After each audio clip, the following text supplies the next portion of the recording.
ఇంకిప్పుడు మా daring dashing journalist breaking news బాద్షా investigation reporting లో కింగ్ ఆపరేషన్ల స్పెషలిస్ట్ తిరకాసన్నయ్య ఒక స్పెషల్ ఆపరేషన్ మీద వైజాగ్ వెళ్ళాడు.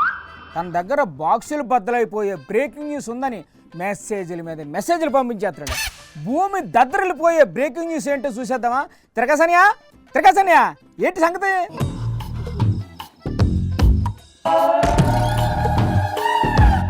తిరకాసన్నయ్య ఏటే కంగారు, ఏటైంది? ఏం చెప్పమంటావు జోగన్న? మా రిపోర్టర్ల కష్టాలు నీకేం తెలుస్తాయి చెప్పు. ఇక్కడ ఇట్ట ఎండో నిలుచుకొని రిపోర్టింగ్ చేయాలంటే ఎంత రిస్కో తెలుసా నీకా? రిస్కా? కొంపది చెప్పు, నువ్వు ఇండియా పాకిస్తాన్ బోర్డర్లోగానే ఉన్నావేంటి? పాకిస్తాన్ బార్డర్ కాదు జోగన్న, ఇది అంతకంటే డేంజర్ ఏరియా లాగా ఉంది. అసలు నీ దగ్గర ఉన్న బ్రేకింగ్ న్యూస్ ఏంటో చెప్పాను ముందు. ఇంతకీ నేను చెప్పొచ్చేది ఏంది అంటే, త్రికాసు ఏటైంది అక్కడ? ఓయమ్మో, త్రికాసన్య ఏటి జరిగింది? దెయ్యాన్ని చూసి జడుచుకున్నట్టు ఎందుకు అలా భయపడిపోతున్నావు? ఎవరున్నారు అక్కడ? ఇదిగో జోగన్న ఒకసారి అటు చూడు. ఇదిగో కెమెరా అన్న, కెమెరా అంటే ఒకసారి అటు తిప్పో, జోగన్న చూస్తాడంట. నాకెవ్వరు కనపట్టలేదన్నయ్య. ఏంది జోగన్న, నీకు అక్కడ ఏమి కనిపించడం లేదా? అసలు ఏమి కనిపించడం లేదా? నాకు అక్కడ గోడ తప్ప ఏటి కనపట్టలేదు. ఆ గోడ గురించే కదంట నా భయం అంతా. ఏటా గోడ మీద బల్లిని కానీ చూసి జడుచుకున్నావేంటి? బల్లి లేదు పిల్లి లేదనా, ఆ గోడను చూస్తుంటేనే నాకు వెళ్ళిలోంచి వణుకొచ్చేస్తుంది. గోడను చూసేదో ఘాట్ జిల్లాను చూసినంత భయపడిపోతున్నావు ఏంటనియా? గోడలు ఎప్పుడు చూడలేదా ఏంటి? పోయిన వారం నేను ఇక్కడే బాగుండా తిని రూపాయి ఇవ్వబోతే ఆ టీ కొట్టు ఓనరు నన్ను చితకొట్టాడు కదా, గుర్తుందా నీకా? అవునవును గుర్తుంది. అప్పుడు ఇక్కడ ఈ గోడ లేదనా, 4-5 రోజుల క్రితమే కట్టినట్టున్నారా? అయితే ఏమైంది? ఆ గోడ పక్కన నిలుచుకొని రిపోర్టింగ్ చేయాలంటే భలే భయంగా ఉంది జోగన్న. నీకంత భయంగా ఉంటే ఆ గోడ కొంచెం పక్కగా వచ్చెప్పు. మళ్ళీ ఏటైందనియా? ఇదేందనా, ఇక్కడ కూడా ఒక గోడ ఉందా? ఇదిలో ఇల్లుండవా? ఇల్లున్న తర్వాత గోడలు ఉండవా? అది కాదనా, నేను సాయంత్రం టీ తాగడానికి వచ్చినప్పుడు ఇక్కడ ఈ గోడ లేదు, రాత్రికి రాత్రే కట్టినట్టున్నారనా. అదిగో చూడు, ఇంకా పచ్చిగానే ఉంది. ఇందులో ఫ్లై యాష్ ఇటుకలతో కట్టినట్టున్నారని నాకు డౌట్గా ఉంది జోగన్న. నాయనా, నువ్వు రిపోర్టర్ అయ్యుండి గోడలో నీడలో చూసి భయపడడం ఏంటనియా? గోడే కదా అని కాల్చి పారేసిన బీడీలాగా అట్ట తీసి పారేస్తావేందనా? మన సింహాచలంలో ఏమైందో తెలుసు కదా నీకా? ఇట్టాగే గోడ పక్కన నిల్చుని భక్తుల మీద గోడ కూలి ఎంత ఘోరం జరిగిపోయింది కదనా. అవును చూశాను. అయితే ఈ గోడలు కూడా అట్టగా కట్టారేమని నాకు కొద్దిగా భయంగా ఉందనా. వీటి పక్కన నిల్చుకొని రిపోర్టింగ్ చేస్తుంటే పుసుక్కున గోడ కూలి నా మీద పడితే ఏందన్నా నా పరిస్థితి? అరే నీకంత భయంగా ఉంటే ఎక్కడైనా గోడలు లేని చోట వెళ్ళి రిపోర్టింగ్ చేయొచ్చు కదా. తిరగాసనియా ఏంటి ఎక్కడికి వెళ్ళావు? జోగన్న ఒకసారి చుట్టూ చూడు, 2-3 కిలోమీటర్ల రేడియస్లో ఒక గోడ కూడా లేదు కదా, ఒక ఇటుకు కూడా లేదు.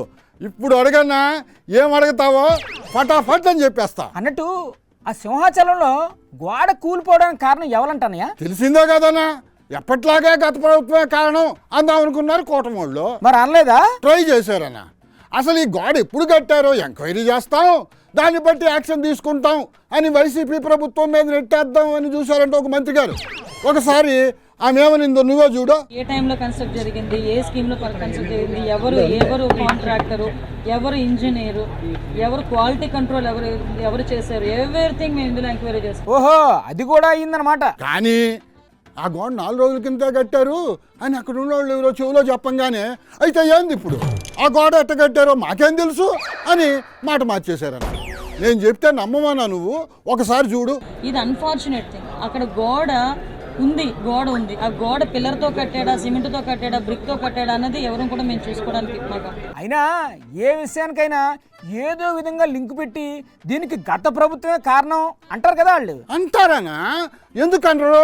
ఆ గోడ కట్టడానికి సిమెంట్ అమ్మిన షాపు ఓనర్ బామ్మర్ది తమ్ముడి వియ్యంకుడి స్నేహితుడి ఇంటి ముందే వైఎస్ఆర్సీపీ సర్పంచ్ వాళ్ళు ఇల్లు ఉందని వీళ్ళందరూ కలిసి కుట్ర చేసి గోడ కూలిపోయేలా కట్టి కూటమి ప్రభుత్వం మీద బురద అల్లాలని చూశారని ఏదో ఒక కథ అల్లాలనుకున్నారు, కానీ వర్కౌట్ కాలేదన్న. అయినా నాకు తెలియక అడుగుతాను, గోడ కట్టడంలో కూడా ఇంత కక్కుర్తేటని వాళ్ళకి? దీపం ఉండగానే ఇల్లు చక్క పెట్టుకోవాలి, పిల్లలు లేకుండానే గోడ కట్టేయాలి అనే స్కీమ్ ఫాలో అవుతున్నారన్న వాళ్ళు. ఏడు శాతం భరించాలి. సరే ఇంకేటున్నాయి వార్తలు? జోగన్న అది చూడు ఒకసారి.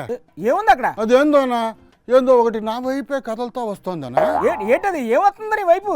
ఏమోనా, దాదాపు 10 ఫీట్లు ఎత్తుంది, 20 ఫీట్లు పొడుగు ఉంది. ఏంటది సరిగ్గా చూడనియా? అన్నా చూస్తుంటే అది కూడా ఏదో గోడలాగే ఉందన్నా. నా వైపే వస్తుంది అది దూసుకొని. ఓరి నాయనా, గోడల భయానికి నువ్వు పోయి ఏరోడ్రేమ్ మధ్యలో నిల్చున్నావు. అదేదో విమానం అయ్యి ఉంటది. విమానం కాదనా, గ్యారంటీగా అది కూడా గోడ. అది ఇటే వస్తుందనో. నువ్వు అర్జెంటుగా ఆఫీస్కి వచ్చేసి దిష్టి తీయించుకొని రెస్ట్ తీసుకో, లేకపోతే ఏ గోడ మీదకో ఎక్కి దూకేసేలా ఉన్నావు.